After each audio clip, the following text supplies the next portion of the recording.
Ayun, hello mga boss, kumusta? Yan, may share lang ako guys, no?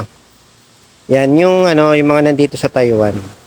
Yan, pag sumakay tayo ng train, di ba, alam naman natin yung mga red na upuan is sobrang sa mga importanteng tao, no, di ba? So like, may kapansanan, buntis, matanda. Yan, so alam natin is prioritizing seat yan, di ba? Yung mga upuan na pula ay para sa mga merong disability o disable, di ba? So share ko lang kanina kasi nandiyan ako sa harapan nakaupo. So merong mga Pinay na tatlo. Umupo sila dun sa dalawa tapos dito sa harap ko.